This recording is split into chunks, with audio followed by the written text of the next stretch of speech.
रतन टाटा अब हमारे बीच नहीं है। 9 अक्टूबर को इस सांसारिक मोह माया का त्याग कर वो महाप्रयाण को निकल पड़े। मुंबई के ब्रीच कैंडी अस्पताल में रात के 11:30 बजे उन्होंने अंतिम सांस ली।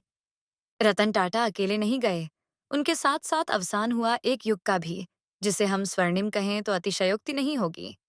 रतन टाटा सिर्फ एक सफल उद्योगपति ही नहीं थे, जिन्होंने टाटा समूह को काफी ऊंचाई पर पहुंचाया, बल्कि वे करोड़ों लोगों के लिए एक आदर्श और प्रेरणा स्रोत थे। उनकी उदारता, सेवा भावना और सामाजिक योगदान को देश कभी नहीं भूल पाएगा। सफलता के साथ विनम्रता और इंसानियत का संतुलन कैसे बनाकर रखा जाता है, इसकी मिसाल थे रतन टाटा। भारत के औद्योगिक और आर्थिक विकास पर उनका गहरा प्रभाव है। उनके नेतृत्व में टाटा समूह वैश्विक पटल पर ब्रांड इंडिया का नेतृत्व करता था। 28 दिसंबर 1937 को पारसी फैमिली में जन्मे रतन टाटा का बचपन बहुत अच्छा नहीं बीता। नवल टाटा और सूनू टाटा के घर 28 दिसंबर 1937 को जन्मे रतन टाटा के माता-पिता बचपन में ही अलग हो गए थे। इसके बाद दादी नवाजबाई टाटा ने उनका पालन पोषण किया। रतन टाटा ने अपनी प्रारंभिक शिक्षा मुंबई के कैंपियन स्कूल से हासिल की। 8वीं क्लास के बाद की पढ़ाई के लिए उन्होंने कई स्कूल बदले। इसके बाद उच्च शिक्षा कॉर्नेल विश्वविद्यालय और हार्वर्ड बिजनेस स्कूल से हासिल की। अमेरिका से भारत लौटने के बाद रतन टाटा ने अपने पारिवारिक बिजनेस ग्रुप टाटा के साथ करियर की शुरुआत की। खास बात यह थी कि अपने ही परिवार के मालिकाना हक वाली कंपनी में रतन टाटा ने एक सामान्य कर्मचारी के तौर पर काम शुरू किया।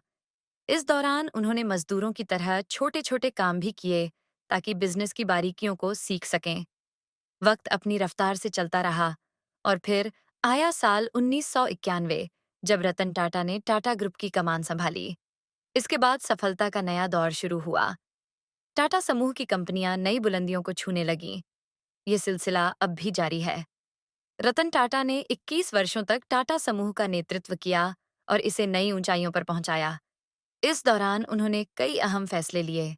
कुछ विफलताएं भी हाथ लगीं, परंतु सफलता की कहानियां अनेक थीं। रतन टाटा ने अपने समूह की कंपनियों का दुनिया भर में विस्तार किया। उन्होंने Tata T, Tata Motors, Tata steel जैसी कंपनियों को न सिर्फ अंतर्राष्ट्रीय मंच पर पहुंचाया, बल्कि वहां स्थापित भी किया। रतन टाटा ने ब्रिटिश कंपनी टेटली टी और American company Jaguar land rover और कोरस का अधिग्रहण किया। इसके जरिए उन्होंने न सिर्फ यूरोपीय बाजारों में अपनी एंट्री ली, बल्कि वहां अपनी पैठ भी बनाई। आज टाटा समूह 100 से अधिक देशों में फैला हुआ है। रतन टाटा का एक और ड्रीम प्रोजेक्ट था, नैनो।